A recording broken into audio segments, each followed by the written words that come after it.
Le froid est de retour. J'ai le plat d'hiver incroyable qu'il vous faut. Aujourd'hui sur le cuistot, on prépare le kebab algérien, un ragoût de poulet fondant avec une sauce dorée et citronnée. Accrochez-vous, c'est parti.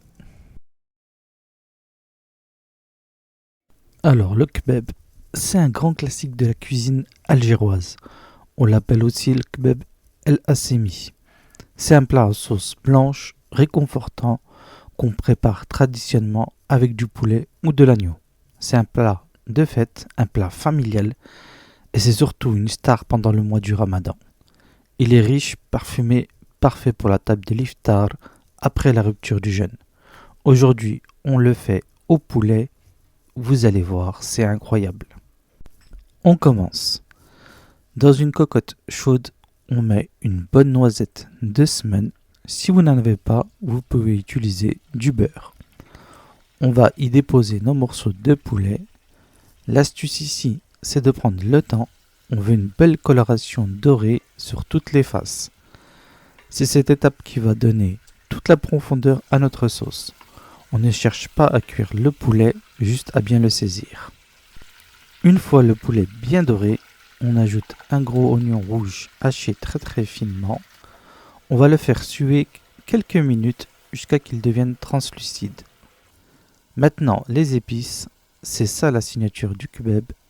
On met du sel, du poivre noir, une petite pincée de curcuma pour la couleur dorée et l'ingrédient indispensable, un bâton de cannelle. Surtout pas de cannelle en poudre, le bâton va parfumer la sauce tout en subtilité. On mélange bien pour enrober la viande de ses saveurs. On couvre ensuite d'eau bien chaude, c'est important l'eau chaude. Pour ne pas stopper la cuisson de la viande, j'ajoute une poignée de pois chiches. C'est traditionnel.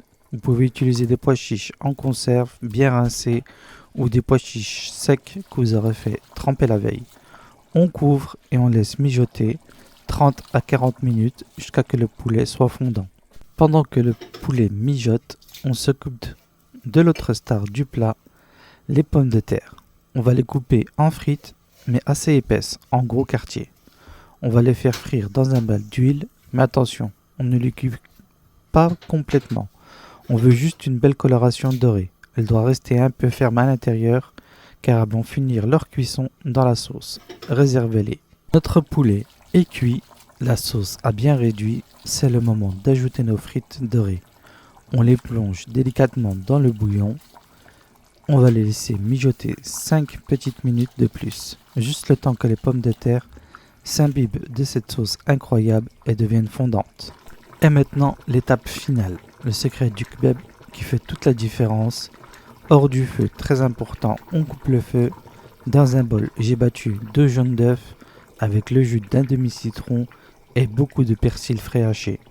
On verse cette liaison dans la cocotte hors du feu et on mélange tout doucement. La chaleur résiduelle va épaissir la sauce sans faire coaguler les œufs. C'est ça qui donne l'onctuosité et ce goût citronné incroyable. On laisse reposer 2 minutes à couvert et regardez-moi cette merveille. C'est doré, c'est onctueux, le plat d'hiver parfait, ou la star de votre table de Ramadan. Et voilà la team Cuisto. Si vous avez aimé cette recette de kebab, explosez le bouton j'aime. Dites-moi en commentaire si vous le préférez au poulet ou à l'agneau. Et bien sûr, abonnez-vous à Le Cuisto, activez la cloche pour ne jamais rater une recette. En attendant la prochaine vidéo, je vous invite à redécouvrir mes autres recettes. Cliquez juste ici sur les playlists qui s'affichent pour plus de cuisine algérienne et d'idées parfaites pour le Ramadan.